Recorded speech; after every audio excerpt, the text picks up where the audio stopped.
نستعينه ونستغفره ونعوذ بالله من شرور أنفسنا ومن سيئات أعمالنا من يهده الله فلا مضل له ومن يضلل فلا هادي له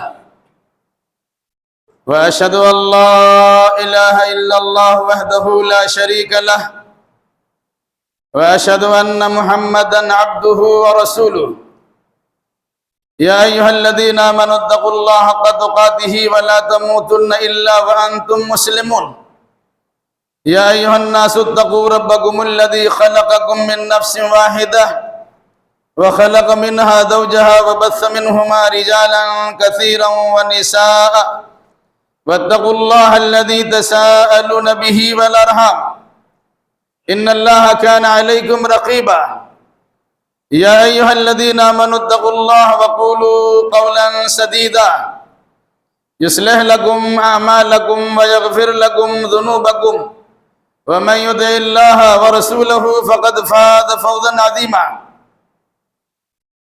أما بعد فإن خير الحديث كتاب الله وخير الهدي هدي محمد صلى الله عليه وسلم وشر الأمور محدثاتها وكل محدثة بدعة وكل بدعة ضلالة وكل ضلالة في النار أعوذ بالله السميع العليم من الشيطان الرجيم بسم الله الرحمن الرحيم وإذ ابتلى إبراهيم ربه بكلمات فأتمهن قال إني جاعلك للناس إماما قال ومن ذريتي قال لا ينال عهد الظالمين سبحانك لا علم لنا إلا ما علمتنا إنك أنت العليم الحكيم رب اشرح لي صدري ويسر لي أمري واحلل عقدة من لساني يفقهوا قولي رب زدني علما الله أكبر الله أكبر لا إله إلا الله والله أكبر وللہ الحمد۔ مختصر حمد و صلات کے بعد قرآن مجید کی ایک آیت کریمہ پڑھی گئی ہے جس میں حضرت ابراہیم علیہ السلام کی ابتلا و آزمائش کا تذکرہ کیا گیا ہے، اور جب انہوں نے کامیابی کے مدارج کو طے کر لیا تو اللہ تبارک و تعالیٰ کی جانب سے امامت کبریٰ کا منصب آپ کو سونپا گیا۔ ابراہیم علیہ السلام نے اللہ سے دعا کی، الہی یہ عہدہ و منصب میرے خاندان میں رہنے چاہیے، تو اللہ تبارک و تعالیٰ نے کہا کہ اگر آپ کے خاندان کے لوگ عدل و انصاف پرور ہوں گے تب تو یہ عہدہ و مقام منصب انہیں دیا جائے گا، اور جب ان کے اندر یہ چیز نہیں پائی جائے گی تو یہ مقام منصب چھین لیا جائے گا۔ عید قرباں کے سلسلے میں عام طور سے حضرت ابراہیم علیہ السلام کا نام لیا جاتا ہے۔ ملت ابراہیمی کے مطابق قربانی جیسی عبادت کو ادا کرنے کی کوشش کی جاتی ہے۔ ہم سال ہا سال یا سال بسال قربانی کے نام پر اللہ کی بارگاہ میں جانوروں کا نذرانہ پیش کرتے ہیں، لیکن کبھی ہم نے غور و فکر کیا کہ اس قربانی سے مقصود الہی کیا ہے؟ قربانی کا حکم دے کر اللہ تبارک و تعالیٰ نے ہم سے کیا مطالبہ کیا ہے؟ اور قربانی کی تعلیم کے ذریعے سے ابراہیم علیہ السلام کی زندگی کے جو نمونے ہمارے سامنے آنے چاہیے، اس سلسلے میں ہماری کوشش کیا ہے؟ ان چیزوں سے متعلق قربانی ہمارے سامنے واجب کی گئی یا سنت مؤکدہ کی حیثیت سے لازم کیا گیا۔ میرے بھائیوں اور میرے بہنوں، بالکل اختصار کے ساتھ خطبہ آپ کے سامنے آئے گا، اس میں بطور خاص جن چیزوں کی طرف میں توجہ آپ کے مبذول کرانا چاہتا ہوں، گزارش یہ ہے کہ انہیں توجہ سے سنیے اور زندگی میں نافذ العمل بنانے کی کوشش کیجیے۔ حج ہو یا قربانی یا نماز، اب جب نماز میں درود ابراہیمی پڑھتے ہیں تو حضرت ابراہیم علیہ السلام کی آل پر درود و سلام کا نذرانہ پیش کرتے ہیں۔ آخر اس کی وجہ کیا ہے؟ جب حج کرتے ہیں تو حج میں کیے جانے والے اعمال حضرت ابراہیم علیہ السلام کے گھرانہ سے تعلق رکھتے ہیں۔ جب ہم قربانی کرتے ہیں تو ابراہیم علیہ السلام کے جذبہ صادق اور ان کے صاحبزادے حضرت اسماعیل کی جانب سے جو تعمیل حکم کی صورت پیدا کی گئی اس کا تذکرہ ہوتا ہے۔ میں اس سلسلے میں چند باتیں آپ سے کہنا مناسب سمجھتا ہوں کہ اگر باپ ہیں تو ابراہیم علیہ السلام بننے کی کوشش کیجئے، اور اگر بیٹا ہے تو اسماعیل علیہ السلام بننے کی کوشش کیجئے، پھر قربانی کرنے کا لطف اور مزہ آپ کو ملے گا۔ علاوہ ازیں ابراہیم علیہ السلام ایک بت گر گھرانے میں پیدا ہوتے ہیں۔ باپ بت بنانے والا، بت بیچنے والا، بت کی پوجا کرنے اور کرانے والا، اس گھر میں ابراہیم علیہ السلام پیدا ہوئے۔ وہ چاہتے تو اپنے باپ کی گدی نشینی اختیار کر سکتے تھے، اپنے قوم کی پنڈت اور پروہت بن سکتے تھے، اپنے قوم کے لوگوں کو پوجا پاٹ کرا کر بڑا مقام حاصل کر سکتے تھے، لیکن انہوں نے اس دنیاوی شان و شوکت کو ٹھکرا دیا اور ایک اللہ کی وحدانیت کے لیے اپنی جان تک کا نذرانہ پیش کرنے کی کوشش کی۔ اپنے والد محترم کو سمجھایا، علاقے کے لوگوں کی تبلیغ کی، حکومت وقت سے ٹکر لیا، نتیجے کے طور پر آپ کو جیل میں ڈالا گیا، آتش نمرود میں پھینکا گیا، اور مختلف قسم کی آزمائش و امتحان سے آپ کو دوچار ہونا پڑا۔ صرف اللہ تبارک و تعالیٰ کی خاطر ابراہیم علیہ السلام نے ان چیزوں کو گوارا کر لیا۔ قرآن مقدس کہتا ہے کہ اللہ نے ابراہیم علیہ السلام کو چند باتوں میں آزمایا، انہوں نے ان ساری باتوں میں کامیابی حاصل کر لی، تو اللہ تبارک و تعالیٰ نے کہا انی جاعلک للناس اماما، میں روئے زمین پر سارے انسانوں کے امام تمہیں بنائے دیتا ہوں۔ یہ دعوت و تبلیغ کا معاملہ تھا کہ انہوں نے باپ کو بھی سمجھایا، خاندان کو بھی سمجھایا، علاقے لوگوں کو سمجھایا، بلکہ حکومت وقت کے سامنے بھی کتاب و سنت یا اپنے زمانے پر نازل شدہ صحیفے کی تعلیم کی روشنی میں حکومت وقت سے انہوں نے ٹکر لی، اور ان کے سامنے بھی جھکنے کے لیے تیار نہیں ہوئے، چاہے ان کے ساتھ زندگی میں جیسے مسائل پیش آئے۔ آج ہماری ذمہ داری بنتی ہے کہ جب سنت ابراہیمی کے نام پر، ملت ابراہیمی کے نام پر قربانی جیسی عبادت کو پیش کرتے ہیں تو اس سے پہلے اپنے اندر وہ جذبہ پیدا ہونا چاہیے کہ حق گوئی کے لیے ہم اپنی مثال بن جائے، ابراہیم علیہ السلام کے نقش قدم پر چلنے والا بن جائے۔ چاہے گھر چھوڑنا پڑے چھوڑا جا سکتا ہے، خاندان کو ٹھکرایا جا سکتا ہے، حکومت وقت سے ٹکر لی جا سکتی ہے، لیکن اللہ کے فرمان کے مطابق اللہ کی توحید میں کسی قسم کی خلل نہیں آنا چاہیے۔ ابراہیم علیہ السلام کی زندگی کا پہلا سبق۔ پھر اس کے بعد ابراہیم علیہ السلام نے اپنے بیوی بچوں کے ساتھ حرم شریف مکہ المکرمہ میں اپنی ایک اولاد، ایک لڑکے کو بسایا، فلسطین میں ایک لڑکے کو بسایا۔ اب اگر ان کی زندگی خلاصہ دیکھیں گے تو آپ کو یہ اندازہ ہوگا کہ پوری زندگی دعوت و تبلیغ ہے، پورا گھرانہ دعوت و تبلیغ سے جڑا ہوا ہے۔ آج اگر کسی انسان کو دعوت و تبلیغ سے تکلیف ہوتی ہے، وہ آزر کا راستہ اپنا لے، وہ نمرود کا راستہ اپنا لے، وہ فرعون کا راستہ اپنا لے، وہ ابی بن خلف کا راستہ اپنا لے، وہ امیہ بن خلف کا راستہ اپنا لے، وہ ابو جہل کا راستہ اپنا لے۔ اور اگر کوئی انسان چاہتا ہے کتاب اللہ اور سنت رسول اللہ کا فروغ ہو تو ابراہیم علیہ السلام کے نقش قدم پر چلے، انبیاء مرسلین کے نقش قدم پر چلے، اور پھر محمد الرسول اللہ صلی اللہ علیہ وسلم کے نقش قدم پر چلے۔ میرے بھائی اور میری بہنوں، وہ آپ کو معلوم ہے کہ حضرت اسماعیل چننے کے لائق ہوئے، باپ کے کام کاج میں ہاتھ بٹانے کے لائق ہوئے، تو اللہ کی جانب سے حکم ملا بیٹا کو ذبح کرو، قربان کرو۔ سب جانتے ہیں ابراہیم علیہ السلام کی آزمائش تھی، یہ پتہ نہیں تھا، امتحان تھا، یہ ان کو معلوم نہیں تھا۔ صحیح میں ابراہیم علیہ السلام نے خواب کو دیکھ کر اپنے بیٹے کو ذبح کرنے کی پوری تیاری کر لی۔ باپ نے بیٹے سے کہا یا بنی انی اری فی المنام انی اذبحک فانظر ماذا تری، بیٹا میں نے خواب دیکھا ہے، تمہیں اللہ کے نام پہ ذبح کر رہا ہوں، تمہاری کیا رائے ہے؟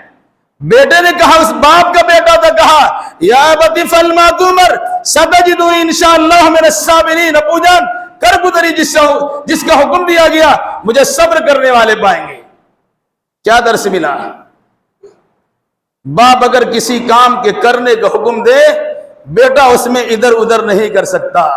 یہاں تک کہ جان کا نذرانہ پیش کرنے کی باری آئی تو باپ کے حکم کے سامنے سر تعمیل خم کر دینا ابراہیم علیہ السلام کی تعلیم کا نتیجہ اور اسماعیل علیہ السلام کا عملی جواب تھا۔ آج ہم قربانی پیش کرتے ہیں، اسی قربانی کا نمونہ ہے۔ اللہ نے کہا تصدقت الرؤیا انا کذالک نجزی المحسنین، ابراہیم آپ نے خواب سچا کر دیا، قربانی کرانا مقصود نہیں تھا، فدیناہ بذبح عظیم، ایک دمبا پیش کیا گیا، انہوں نے ذبح کر دیا۔ اسی دمبے کے ذبح کی نقالی کے طور پر پوری دنیا کے مسلمان عید الاضحیٰ کی 10ویں 11ویں 12ویں اور 13ویں تاریخ تک قربانی کی شکل میں نذرانہ عبادت پیش کرتے ہیں۔ کبھی آپ نے غور کیا؟ ایک باپ بیٹے کو قربان کر رہا ہے اور بیٹا قربان ہونے کے لیے تیار ہے۔ قربانی کرنے سے پہلے قربانی کرنے والے باپ کی ذمہ داری ہے وہ ابراہیم علیہ السلام کے نقش قدم پر چلنے کے لیے تیار ہے، اپنے بیٹے کی ایسی تربیت کرے، اپنے بیٹے کو اس طرح سمجھا بجھا کے رکھے کہ اگر ان کے معاملات میں کسی قسم کی بات آئے تو عمل کرنے کے لیے تیار ہو جائے، ٹھکرانے کے لیے تیار نہ ہو۔ قربانی کرنے والے انسان یہ سوچ لے کہ اگر ہم بیٹا ہے تو اسماعیل علیہ السلام کے نقش قدم پر چلے، باپ کی جانب سے ہمیں حکم ملتا ہے، سرتابی کی ہمیں مجال نہیں ہے، بلکہ حکم والد کے مطابق اپنا سر جھکانا ہماری شان ہے اور ہماری پہچان ہے۔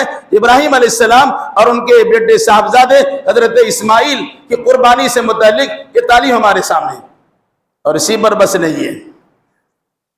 آپ اگر غور کریں گے تو یہ چیز آپ کے سامنے آئے گی کہ ابراہیم علیہ السلام نے صرف ایک قربانی پیش نہیں کی ہے، وہ گھر بار کی قربانی پیش کیا ہے، خاندان کی قربانی پیش کیا ہے، سرزمین اور ملک کی قربانی پیش کیا ہے، بیوی بچے کی محبت کی قربانی کو پیش کر دیا ہے۔ بے آب و گیاہ ایک وادی اور میدان جہاں بھی کعبۃ اللہ ہے، پوری دنیا کے سب سے زیادہ آباد سرزمین ہے، جہاں کچھ نہیں تھا، ابراہیم علیہ السلام نے بیوی کو رکھا۔ آپ کو معلوم ہے چھوڑ کے جا رہے ہیں تو بیوی پوچھتی ہے ہمیں چھوڑ کے کہاں جا رہے ہیں، کوئی جواب نہیں ہے۔ اخیر میں کہا یہ اللہ کا حکم ہے، ابراہیم نے کہا اللہ کا حکم ہے، فرمایا تب اللہ ہمیں ضائع نہیں کرے گا، قربان جائیے حضرت حاجرہ پر۔ اگر کوئی انسان ایسا مبلغ بننا چاہے جس کا بیوی سپورٹ میں ہو، جس کا بیٹا سپورٹ میں ہو، جس کے خاندان کے لوگ سپورٹ میں ہو، ایسے انسان کی تعمیر و ترقی سے کون روک سکتا ہے؟ لیکن اگر کوئی انسان دعوت و تبلیغ کے میدان میں اترتا ہے، اس کی کھینچا دانی ہوتی ہے، اپنے لوگ ان کی مخالفت کرتے ہیں، بیوی بات ماننے کے لیے تیار نہیں، بیٹا بات ماننے کے لیے تیار نہیں، دوست احباب بات ماننے کے لیے تیار نہیں، وہ انسان کوشش تو کرتا ہے لیکن کوششیں زیادہ تر کامیاب نہیں ہوتی ہے۔ میرے بھائیو، اگر آپ چاہتے ہیں کہ کسی کی دعوت و تبلیغ کارگر ثابت ہو، کتاب اللہ اور سنت رسول اللہ کا فروغ ہو، اللہ کی وحدانیت کا پرچار ہو اور سنت رسول اللہ کا شہدائی بننے کا جذبہ بیدار ہو، تو ضروری یہ ہے کہ خود اپنے آپ کو درست رکھیے، اپنے بیوی بچوں کو بھی درست رکھیے۔ ابراہیم علیہ السلام کے گھرانے کی ہمارے پاس تعلیم ہے۔ ذخیر میں ایک بات کہہ کے بات ختم کروں، قربانی، جذبات کی قربانی پیش کرنے کا نام قربانی ہے، حقد و حسد کی قربانی پیش کرنے کا نام قربانی ہے، نفرت کے خلیج کے پار دینے کا نام قربانی ہے، مخالفتوں کے سمندر کو بھر دینے کا نام قربانی ہے، نفسانیت، عصبیت، کینہ، کپٹ، بغض و عناد، عداوت و دشمنی، ان تمام چیزوں کے چھاٹ دینے کا نام قربانی ہے۔ ہم قربانی تو پیش کرتے ہیں لیکن نہ ہمارا رشتہ اپنے باپ سے اچھا ہے، نہ اپنی ماں سے اچھا ہے، نہ بھی بچوں سے اچھا ہے، نہ رشتہ دار سے اچھا ہے، اس کے باوجود بھی قربانی کا نذرانہ پیش کرتے ہیں۔ میرے بھائیو، آپ قربانی کا جانور ذبح کرتے ہوئے کہتے ہیں انی وجہت وجہی للذی فطر السماوات والارض حنیفا وما انا من المشرکین ان صلاتی ونسکی ومحیای ومماتی للہ رب العالمین لا شریک لہ بذلک امرت وانا اول المسلمین۔ کبھی آپ نے اس جملے یا اس قسم کی آیتوں کا ترجمہ پڑھا ہے؟ ترجمہ سنی اور بات ختم۔ میں نے سارے جہان کے لوگوں سے رشتہ ناتا توڑ لیا ہے اور صرف ایک اللہ سے رشتہ جوڑ لیا ہے جو آسمان و زمین کا پیدا کرنے والا ہے۔ میری نماز، میری قربانی، بلکہ میری ساری عبادتیں، بلکہ میرا جینا اور میرا مرنا سب اللہ کے لیے ہے، اس کا کوئی شریک نہیں ہے، مجھے اسی بات کا حکم دیا گیا ہے کہ اللہ کی فرما برداری کرنے میں اور اس کی وفاشیاری کرنے میں سب سے پہل کروں، سب سے آگے بڑھ کر اس کام کو انجام دینے کی کوشش کروں۔ یہ ہے قربانی جو در حقیقت توحید کی تعلیم ہے، جو در حقیقت اللہ کے نام پر مر مٹنے کا جذبہ ہے، جو در حقیقت دنیا کے سارے لوگوں سے رشتہ ناتا توڑ کر اللہ سے جڑ جانے کا نام ہے۔ ایسا نہیں ہے کہ اللہ سے جڑنے کا مطلب کہ سب کو چھوڑ دیا، نہیں۔ جو لوگ اللہ اس کے رسول کی راہ میں رکاوٹ بنتے ہو ان سے رشتہ ناتا توڑا جا سکتا ہے، اللہ اور اس کے رسول سے رشتہ توڑا نہیں جا سکتا ہے۔ یہ قربانی کی تعلیم ہمارے پاس ہے۔ اس لیے میرے بھائیوں اور میری بہنوں، جو آپ نے قربانی پیش کرنے کا ارادہ کیا ہے، اللہ ہماری اور آپ کی قربانی کو قبول فرما لے۔ آج ہمارا حال کیا ہے؟ ہاتھ بے زور ہے، ہاتھ بے زور ہے، الہا سے دل خوگر ہے، امتی باعث رسوائی یہ پیغمبر ہے۔ بت شکن اٹھ گئے، بت توڑنے والا، بت شکن اٹھ گئے، باقی جو رہے بتگر ہے، بت بنانے والا۔ بت شکن اٹھ گئے، باقی جو ہے بتگر ہے۔ تھا ابراہیم پہ در اور پہ سر آذر ہے۔ وہاں تو ابراہیم علیہ السلام کا باپ بت بنانے والا، ابراہیم علیہ السلام بت کو توڑنے والا ہے۔ آج ہمارا کیا ہے کہ ہم بت بنانے والے بھی ہیں، بت توڑنے والا ہمارے اندر کوئی نہیں ہے۔ آج بھی ہو جو براہیم سیمہ پیدا، آگ کر سکتی انداز گلستہ پیدا۔ میرے بھائیوں، آج مختلف قسم کی تکلیف ہمارے سامنے ہے، مخالفتوں کا طوفان ہمارے سامنے ہے، نفرتیں پھیلائی ہمارے لیے جا رہی ہے، ہمارا نعت کا بند کیا جا رہا ہے، ہمارے راستے میں روڑے اٹکائے جا رہے ہیں، ہمیں بھگنے بھگانے کی دھمکیاں دی جا رہی ہے، ہمارے ساتھ خلاف ورزیاں ہو رہی ہیں، ہمارے حقوق غصب کیے جاتے ہیں، ہماری زمین و جائیداد پر غاصبانہ قبضہ ہوتا ہے، ہمارے مکانات توڑے جاتے ہیں، ہماری بلڈنگیں منہدم کی جاتی ہیں، ہماری مساجد اور مدرسوں کو بلڈوزر چلا کے توڑ دیا جاتا ہے۔ کیوں توڑا جاتا ہے؟ پھر ہمیں جیل کی سلاخوں میں ٹھوسا جاتا، ہمیں انکاؤنٹر کیا جاتا، ہمیں تباہی و بربادی سے دوچار کیا جاتا۔ وجہ کیا ہے؟ قرآن فرمان کے مطابق اگر ہم اپنے آپ کو اللہ کے فرمان کے مطابق بناتے ہیں تو یقیناً آج بھی ہو جو براہیم سیمہ پیدا، آگ کر سکتی انداز گلستہ پیدا۔